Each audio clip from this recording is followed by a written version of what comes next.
আজ স্বাধীনতা দিবস। আমিও স্বাধীন, আপনিও স্বাধীন, কিন্তু যারা এই দেশটাকে স্বাধীন করলো তারা গুগল সার্চে আজ যদি লেখা হয় দেশ স্বাধীনের নায়ককে, তবে কার নামটা সবার প্রথমে আসে জানেন? মহাত্মা গান্ধী। তার ঠিক পরেই সুভাষচন্দ্র বসুর নাম। কিন্তু এমন কত শত মানুষ আছেন যারা নিঃশব্দে প্রাণ দিয়েছেন দেশের জন্য, সেই তাহাদের কথা কে ভাবে? আচ্ছা বলুন তো, সেলুলার জেলে আজ কতজনের নাম আছে, কিন্তু যাদের নামের নিশানটুকুও নেই সেখানে?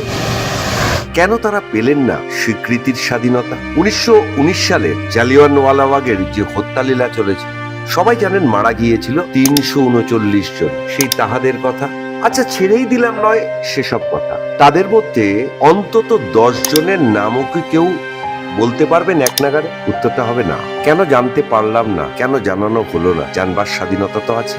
অথচ পাঠ্য পুস্তকে, সিলেবাসে, ইতিহাসে ধরে ধরে পড়ানো হচ্ছে মাত্র হাতে গোনা কয়েকজন বিপ্লবীর কথা। এই যেমন ধরুন, জাতীয় পতাকা তুলতে গিয়ে পুলিশের গুলিতে প্রাণ হারিয়েছিলেন অসমের কনকলতা বড়ুয়া।